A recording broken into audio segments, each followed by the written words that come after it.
My name's Ed Piscore. I'm Jim Rugg. 'Tis the season to cover some Christmas comics, Jimmy. I love the Christmas season. Clerks Holiday Special. Kevin Smith and Kayfabe Lieutenant at Arms, man, Jim Mahfood. Yes. First, a couple plugs, though.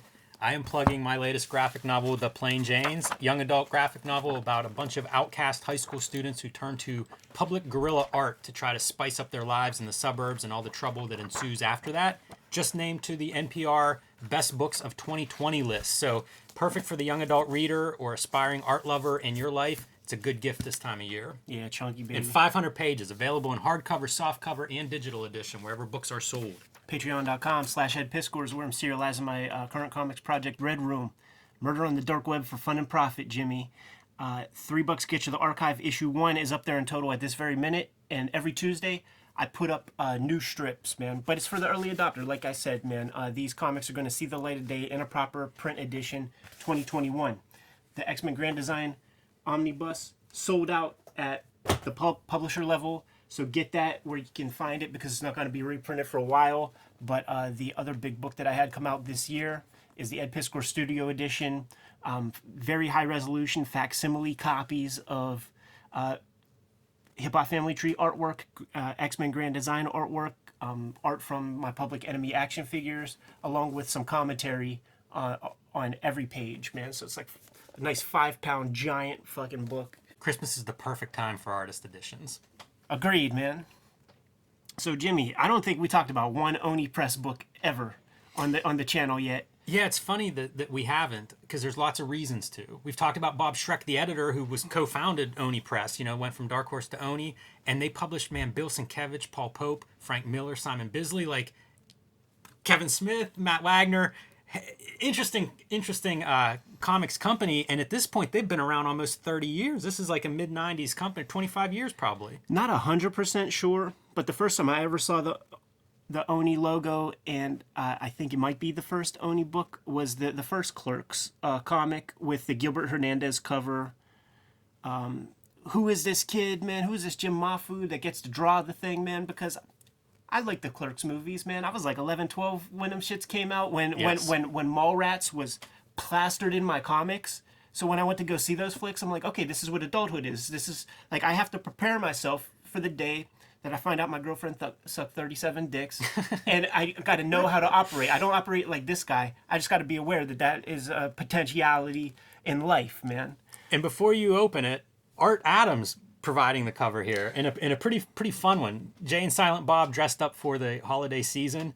Why not? Yeah, some good comics riffs here, man. We got Home Alone 2099, and Art Adams self-portrait right here saying, how do I get myself into these kinds of things? Star Trek versus Jason. I think that's before Jason X, too. He's telling the future there. Right. So Kevin Smith, known comic nerd, he would have his little drips and drabs of nerdy pop culture in the flicks, certainly Stan Lee in Mallrats. But then he started to show up in little interviews and stuff, Wizard Magazine. There was the Sci-Fi Channel TV show called Anti-Gravity Room, and he was on 3-4 episodes of that where he was like a highlight dude. Wrote intros for Preacher and gave back cover blurbs for Starman and the DC comics that he really dug. So he feels like almost a spokesperson for Comic-Con nerd culture. Because you can do a Star Wars riff in Clerks, and then you can do a Daredevil comic. It was almost like all that stuff. The Big Bang, he'd be like their patron saint. Very well said. And when we launch into the comic, one of the things that I really dig about his approach, because he is such a nerd, when you get stunt casting and you get some popular writer from some other medium into comics, you could tell that they don't have that much respect for the medium a lot of times. So they write the way they think comics are written, and it's not their voice. It's never their voice, man. I can't think of any other instances where somebody comes from the other medium, and if it resonates like it's, this famous writer or whatever. This has Kevin Smith voice completely throughout this thing, man. It's pretty smart for him to do it this way, to do comics like Clerks where obviously he knows these characters. So there's some comfort there. and learn a little bit about the craft of writing comics and then go apply it to Green Arrow or to Daredevil. This played with me because I didn't read this when it came out. And, 20 plus years ago, my timeline's all messed up. Sure. So I'm reading this and they're referencing things like his Daredevil issue. And in my mind, I'm like, that didn't come out till like 2000, right? And so, how to look, obviously it came out. You wouldn't have figured out to cover that well if it were something in the future. But an interesting time, like a really weird time period for comics history where that's Marvel Knights. That's Joe Quesada's very beginning ascent towards that editor-in-chief role and turning Marvel Comics really around and going to Hollywood. And I don't think it's accidental that the connection is Kevin Smith. Quesada's Daredevil book is with Kevin Smith, Quesada wants to make that connection of Hollywood and Marvel. So a little bit of backdrop in here, and it's fun to hear him ruminate on comics. He had that show that was about his comic book store. So, obviously a guy who, he's not posing when it comes to the comics love or connection to them. I visited the store when I was at the Kubert School, and there would be one complete spinner rack for every issue of comics that he did to help kayfabe those numbers and stuff, get them in top 10 list and shit. So it would be a whole spinner rack of this. Right. That makes sense. Were they signed? It feels like that's how you could move a couple extra copies, maybe mark them up. They might still be there. It's a pretty biting analysis, too, of late 90s comics, because that is a dip in comics history, man. That's a tough period. Yeah. And he goes after that stuff. Yeah, I mean, dude, to root it in time, he's dissing freaking Michael Turner's Fathom right here. And just like these quintessential, old school comic shop fanboy guys kind of dissing the comics that people came in to scoop up, and talking about some douchebag. They want to sort of get one over on them. How do they do that? Bend his pull box comic. It's such an inside joke. Comics nerds. Totally.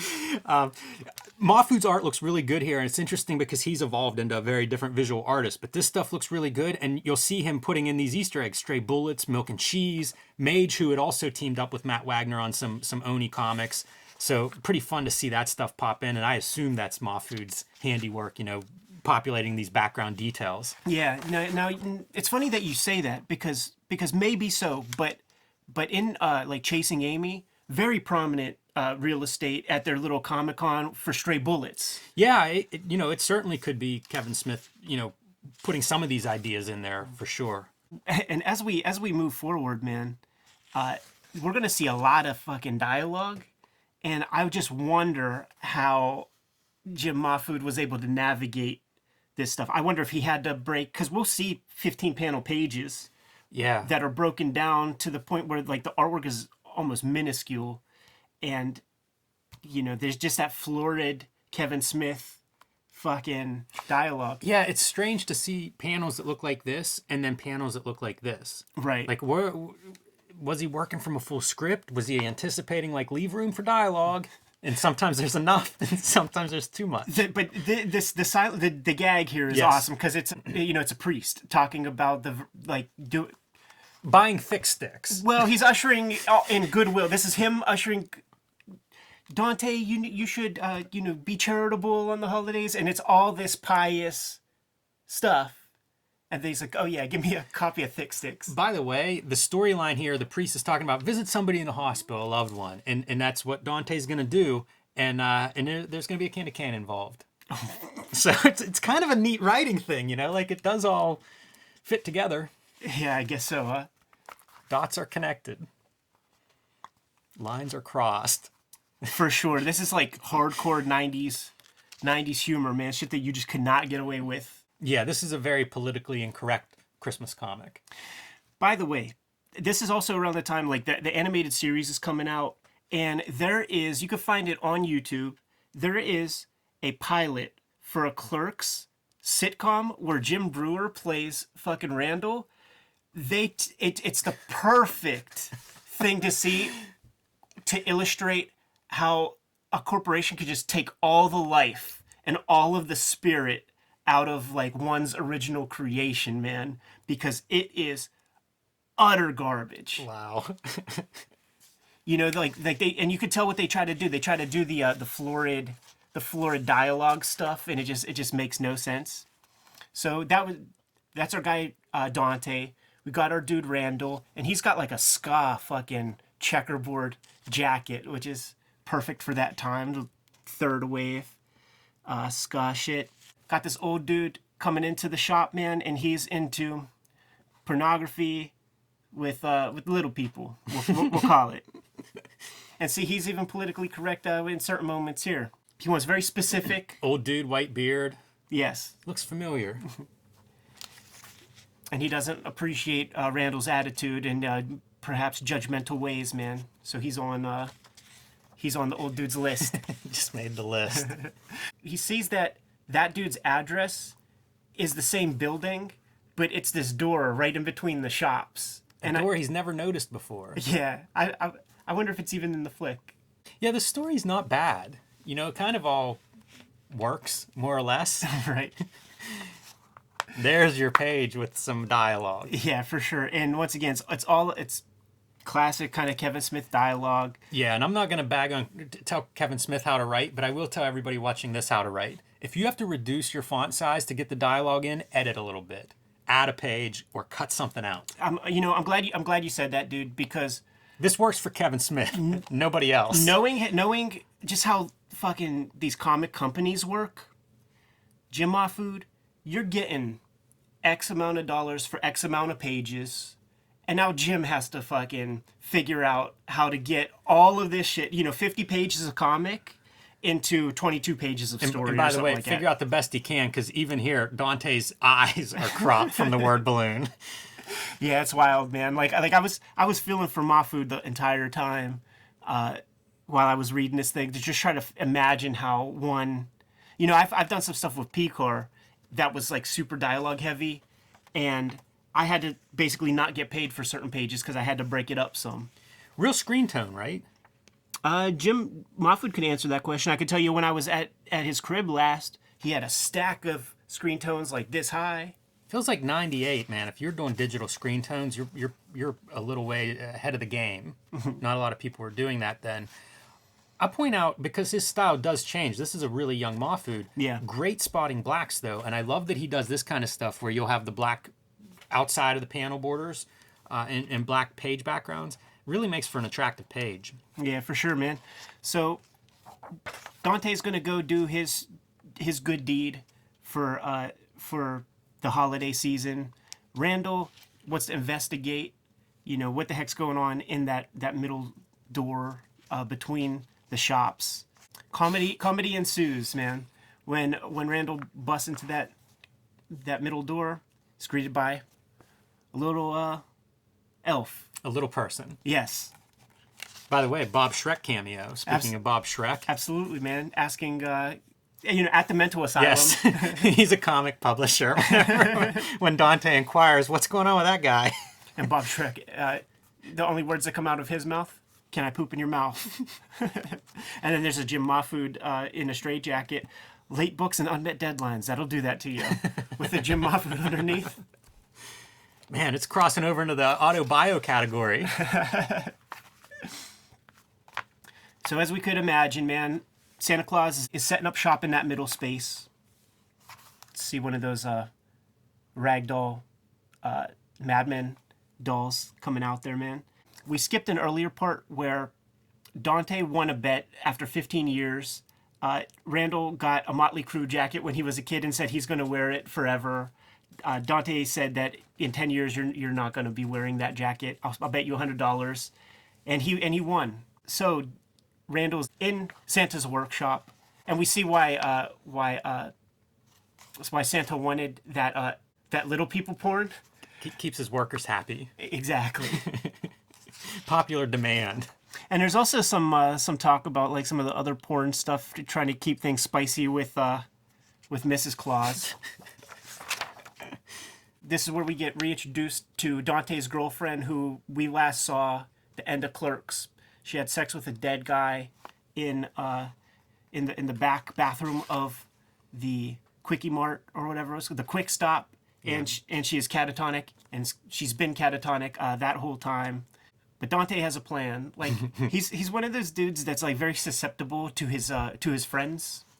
So Randall's not a positive influence. yes, and we'll just leave that. We'll leave that section for you to read. Yeah, don't want to spoil it. Yeah, sure. So here's the machine, dude, that makes toys and stuff, and you can make any kind of toys you want. Pops in a couple of buttons, man, and out comes Weebles that wobble but don't fall down. That roots Kevin Smith in a period of time, by the way. Yeah, no doubt. Who did they got running this machine? You got to get your Jay and Silent Bob cameo. That's the end of the Caitlin story, and he gets her talking. Congratulations, mission accomplished. So Randall's whole thing was, I'm going to print up one of those Motley Crue jackets so that I don't lose that bet. But when Dante comes back to the store, Dante's out there kind of freezing cold. Turns out that kid who was the mop boy at the Quickie Mart or whatever, the Quick Stop, smashed him in the head, knocked him out. So it's possible that everything that Randall just experienced was all a dream, Jimmy. Until we see Jay rocking that Motley Crue jacket.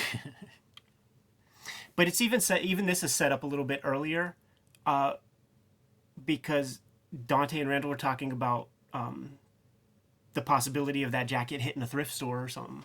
You know, small town. Jay could have scooped that up. Yeah, no doubt about it. Fun to see these ads. For sure, man. Paul Dini did these Jingle Bell. I think there were some at Dark Horse, I want to say, but maybe they were all Oni Press. And if I'm not mistaken, I feel like Rico Renzi, like one of his first color jobs may have been on one of these Jingle Bell comics. Oh, that's super interesting, man. This like mid-90s grayscale on this stuff. No, it looks fine on this. But man, when you put these kind of gray tones on this kind of uncoated paper, just a muddied mess. Yeah, it's tough. This is the early sign of the digital stuff not translating one-to-one to print. Right. Because on the screen, you've got all kinds of value, it stands out. Once you print it, I mean, like 30% range is all the same color gray. Yeah. So if you were doing like, I'm going to have a little bit of a shadow underneath the mortar here, forget it. That is all of this is going to be the same color and the same color as that background.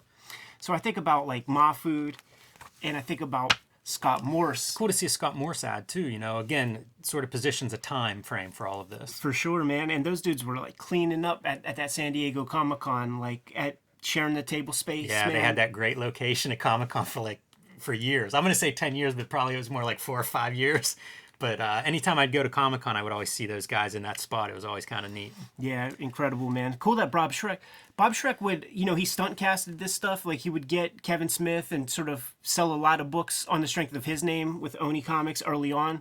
But then he would bring in break Jim Mahfood's career, essentially. Get a young Scott Morse in on the game. Yeah, like I said, there's some interesting Oni Press stuff. Like, early on, I remember, it was a contingent of Dark Horse editors that kind of formed that, and there were some business changes that they wanted to make, like the way accounting worked for some of the projects. It was pretty interesting, like they were really improving certain conditions for Cartoonist with what they were planning to do. I have no idea what it's like now, but at the time it felt like, yeah, that's great. That's some creator friendly initiatives were enacted at Oni Press from the get-go. That's super cool to know, because I had no idea of like the history or of how it was originally established. But you know what? That's a video for another day, Jimmy. Kayfabers, like, follow, subscribe to the YouTube channel. Hit the bell. We'll notify you when the next vids are available. What's in stores? Plain Jane's, fresh off the NPR top 2020 book list. Available everywhere. Books are sold. That is a young adult art lover book, so perfect gift this time of year. Street Angel, Deadly Scroll Live from Image Comics. 240 full color pages of ninja skateboarding action. Again, perfect gift this time of year. And finally, Octobriana, 1976 Blacklight comic. This is great for just fans of art. People that are maybe new to comics. This is an object everybody will enjoy looking at over Christmas. Patreon.com/Ed Piscore is where I'm serializing Red Room, my current comics project that will be out in print in 2021. $3 will get you to the archive if you want to read it ahead of time. X-Men Grand Design Omnibus has sold out, but you can find it in shops and some online retail. The Ed Piscore Studio Edition is out there in the wild, but selling out fast. So let's get that thing sold out quick. Let's do some kayfabe magic, man. Jimmy, what else? Subscribe to the Cartoonist Kayfabe e-newsletter at the links below this video to keep up with everything that we have going on. You can also find Cartoonist Kayfabe t-shirts and merchandise at the links below this video. Give them one more set of marching orders, Jimmy. We'll be on our way. Gift more comics.